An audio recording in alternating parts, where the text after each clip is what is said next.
ያለው ምን እያለ ሲያስፈራራኝ ቤተሰብን ፈራ አንድ ነገር ትሆኛለሽ ብለው እንደዚህ ሆነ እኮ አረግ ልጄ ደግ ሆነ እኔ ልጄን እኮ እየደወለች እሪ ስትል ነበረ ልጄ ስትሰቃይ ነበረ እና አሁን በአካል ምን ሆነሽ ነው የዛን ጊዜ የምትጮሂ የዛን ሰዓት እንደዚህ የምትይ ምን ሆነሽ ነበር ብዬ ስጠይቃት ተጫውቶብኛል ብላለችኝ እህቴን ማለት ነው አንቺ አረብ ሀገር በነበርሽ ሰዓት አዎ ለ3 አመት አንቺ እስከምትመጭ ሳምንት እስከሚቀረው ድረስ እንደሚስት አድርጎ ሲጫወትብኝ ስለነበረ የዛን ሰዓት እየደወልኩኝ እንደዚህ አልኩሽ እንደዚህ ስለሆነ ነው ይሄ ነገር ስለሆንኩ ነው ብላ እንደዚህ አለችኝ እና ይሄን ነገር ስሰማ ሰማይና ምድር ተደበላለቀብኝ በቃ ከገንዘቤ ከህቴ ከባሌ ከምንም ይሆንኩት ነገር የለም በቃ ሁሉ ነገር ለመጀመሪያ ጊዜ ሲሞክራት ለምን ጮሃ አምልጣ ከቤት ወጣ ጎረቤት አልሄደችም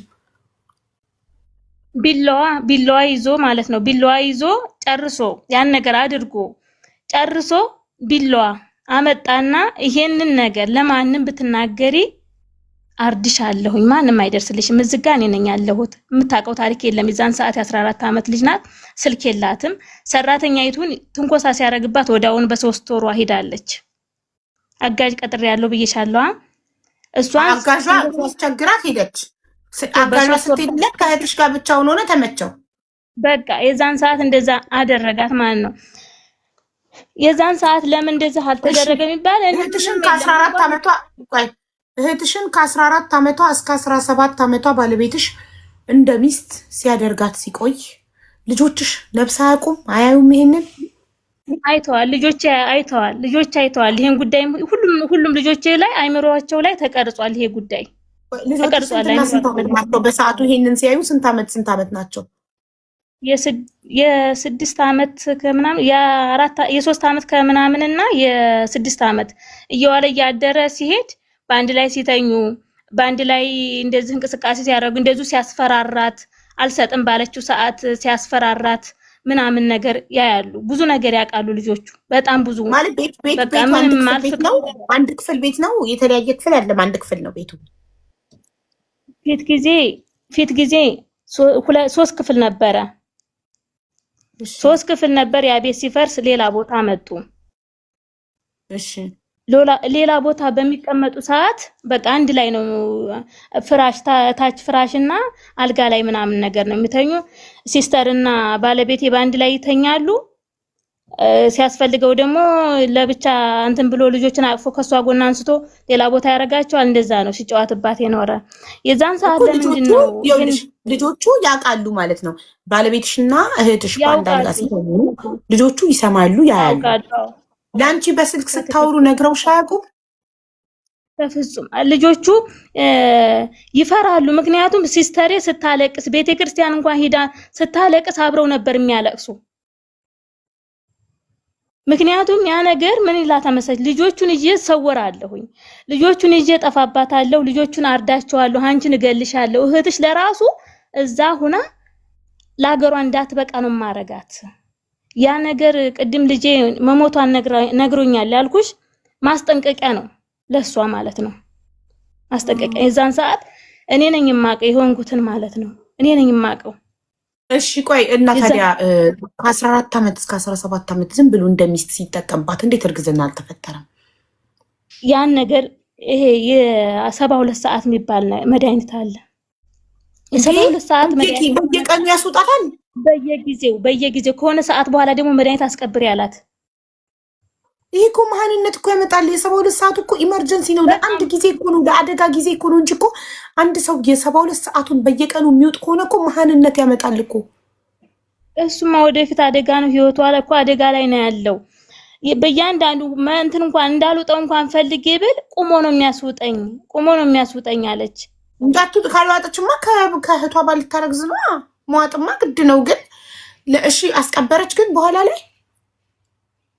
በኋላ የ3 አመቱን አስቀበረች ካስቀበረች በኋላ በቃ ኖርማል ባልና ሚስት እንደፈለጉ ነው የሚሆነው እዛ ጋር እሷ አንድ ጎረቤት አይጠረጥርም ጎረቤት አይጠረጥርም ጎረቤት የሚያውቀው ታሪክ የለም። ጎረቤት የሚያውቀው ታሪክ የለም። ቢያውቅም ለራሱ አይናገርም። ኖ ማለት የሚጠረጥር አንቺ ጎረቤቶችን ከአረብ ሀገር ከተመለሽ በኋላ ጎረቤቶችን ለመጠየቅ ጉዳዩን ከሰማሽ በኋላ ለመጠየቅ አልሞከርሽም? ላይ የፊዚካሏ ተቀያይሯል፣ ሰውነቷ ሁሉ ተቀያይሯል። በጣም እንትን ብላ ነበር፣ ወፍራ ነበር። ምንድነው እያልን ስንጠይቅ ደግሞ ምንድን እንላለን? ችሪስ ተመቻት፣ ልክ አይደለችም እያልን እንላለን። ግን ምን ብለው ሌላ ነገር ይጠይቋታል እሷን። ኦፍኮርስ ሴት ልጅ እኮ ሰውነቷ ያስታውቃል። ግንኙነት ስትጀምር ሰውነቷ ይሰፋል፣ ይፋፋል ምናምን ሰው ያስታውቃል። አዎ ግን ምን ብለን እንጠይቅ? ለመጠየቅ በጣም አስቸጋሪ ነው። ይሄ ቃል በጣም ይከብዳል። እኔም ጭንቅ ስለሆነብኝ ነው አሁን እዚህ ጋር ሚዲያ ላይ ያወጣሁት። ለምን አልጠፋችም ግን እህትሽ ይዛኔ ለመጀመሪያ ጊዜ ሲሞክራት? የልጆቹ አደራ አለ። የልጆቹ አደራ ስላለብኝ ነው እንዴ። ያንቺ ልጆች ከሷ ህይወት ይበልጣሉ እንዴ? ሁሉም እኮ ለነፍሱ ነው ማሬ። ነፍሷን ማትረፍ ህይወቷን ማትረፍ ነው እንጂ የነበረባት። አሁን እኮ ከሁሉም እኮ ተጎጂ ውዴ፣ ከሁሉም ከአንቺም በላይ ተጎጂ እኮ እሷ ናት። አንቺ ቢያንስ በትዳር አግብተሽው 2 ልጆችን ወልደሽለታል። እሷ ሳታገባ ከ14 ዓመቷ እስከ 17 ዓመቷ 3 ዓመት ሙሉ የእህቷ ባል መጫወቻ ስትሆን ለነገ ትዳሯስ ለነገ ህይወቷስ እሷ እኮ ናት ከምንም በላይ 3 ዓመት ገላዋን የተጠቀመበት። ወይ ባሏ አይደለ ወይ አልወለደች እንዴ። ከሁሉም እኮ ተጎጂ እሷ ናት። ታውቂያለሽ? አውቃለሁ አውቃለሁ፣ በጣም አውቃለሁ። ለዛም ገላዋን ለማትፈልገው ሰው እንዴት ራሷን መስዋዕት ላንቺ ያንቺን ልጆች ለመጠበቅ ራሷን መስዋዕት አደረገች ማለት እኮ ነው። ገላዋን 3 ዓመት እድሜዋን ህይወቷን። ይሄ ነገር እኮ ለሷ እስከ መጨረሻው ትሮማ ሆኖ ሊቀርባት ይችላል። እስከ መጨረሻው ግንኙነት ሊያስጠላት ይችላል። ነገ ወዳ ፈልጋን ብታገባ ከባሏ ጋር ደስተኛ ላትሆን ትችላለች። ለምን ሳትፈልግ ከነበረ ሲያደርግባት የነበረው 3 ዓመት ሙሉ በጣም አጸያፊ ነገር ነው የሚሆነው ለሷ። ግን ተወሰደች ሕክምና የስነ ልቦና ሐኪም ጋር ወሰዳቸው።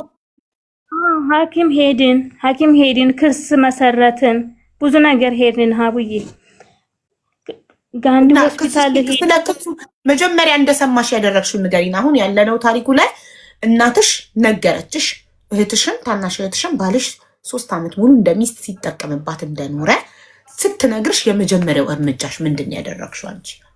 ፍርድ ቤት እስከሚከፈት መጠበቅ። እሺ ፍርድ ቤት ለምን ተዘግቶ ነበር? ክረምት ነበር?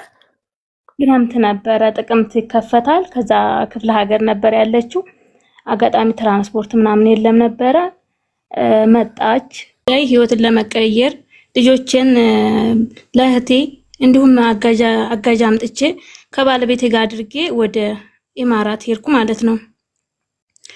ከ3 ዓመታት ስንት ብዙ ነገሮች አሳልፌ ወደ ሀገር ቤት መጣሁኝ። ነገሮችን አስተካክዬ አንዴ ላሳያችሁ። ያው አያችኋት፣ ህይወቷ አልፏል። ያው እቺ ነበረች ሰላም የነሳችኝ ገብታ ከውጭ ቅድም በርስ ከፍታ አሁን ሰላም ነኝ ባዘር አረገችኝ። በጣም እሺ ገላገልኳት። እሺ ሶሪ ማሪ። እና ቅድም እንደጀመርሽልን ባለትዳርና የ2 ልጆች እናት ነሽ። እናም ኑሮን ለማሸነፍ ወደ ኢማራት ስትመጪ እህትሽን ከክፍለ ሀገር አምጥተሽ ሰራተኛ ቀጥረሽ ከባልሽ ጋር እህትሽና ሰራተኛሽን ከ2 ልጆች ጋር አስቀምጠሽ ወደ ኢማራት መጣሽ አይደል? በትክክል አዎ። ከዛ 3 ዓመት ሰርተሽ ገባሽ። ከገባሽበት ጀምሪ ምን እንደገጠመሽ። ኦኬ ከገባው በኋላ ባለቤቴ ጋር 1 ወር ካሳለፍን በኋላ ባለቤቴ ለስራ ወደ አሶሳ መጣ።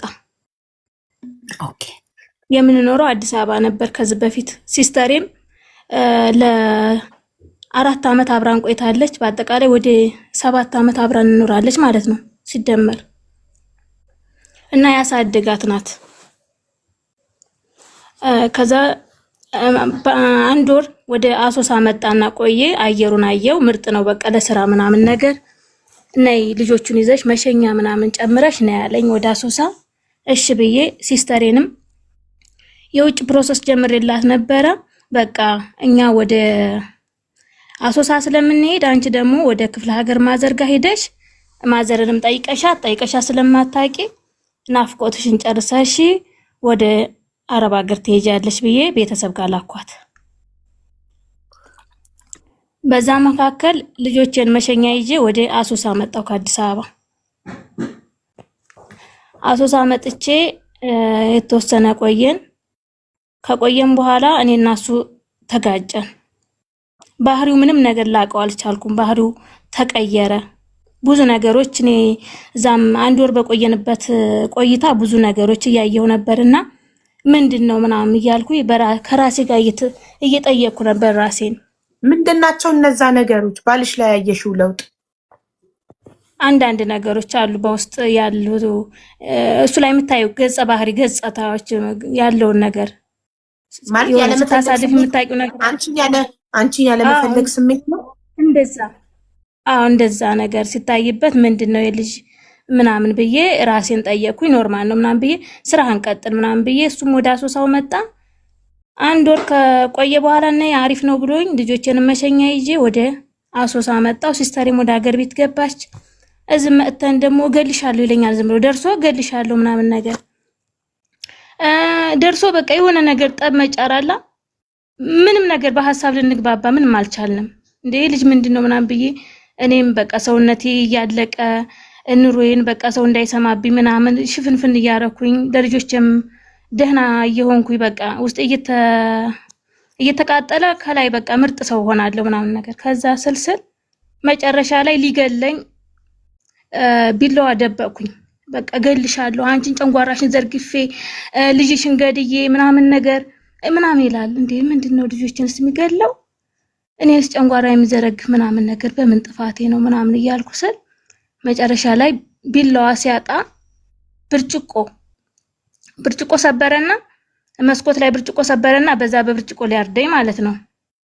ከዛ ላጥ ብዬ ወጣሁና አከራዬ ፖሊስ ነበረች አጋጣሚ እሷን ጠራው። እሷ ስጠራ ዘላ ወጣችና በር ከፈተችልኝ። እኔ ሳመልጠው ይሄ መስታወቱን የበሩ መስታወት ወክ አድርጎ ሰበረው። ምንድነው ምናምን ስትል አይ ዝም ብሎ ነው በቃ ምናምን ብሎ እንትን አለችው።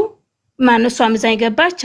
በቃ እሷ ዙ ታድራለች አንተም ዘጋና ተኛ ምናምን አለችና ገባን። ልጆቼ ደግሞ ተኝተዋል እሱ ጋር ነው ያሉት። አጋጣሚ እኔ ዘልዬ ስወጣ ልጆቹ ዛናና ንፋስ እንዳይመታቸው እስቲ ገብቼ ሊያቸው በመስኮቱ ንፋስ እንጀራ ስጋግር ስለነበረ በመስኮቱ ንፋስ እንዳይገባና እንዳይመታቸው እንትን ላርግ ለማን ነው ላልብሳቸው ስትል ሂጂ አልፈልግም እኔ 3 አመት ሙሉ እኮ እኔ ነኝ ያሳደግኳቸው አታስፈልጊም ብሎ አባረራት ማለት ነው።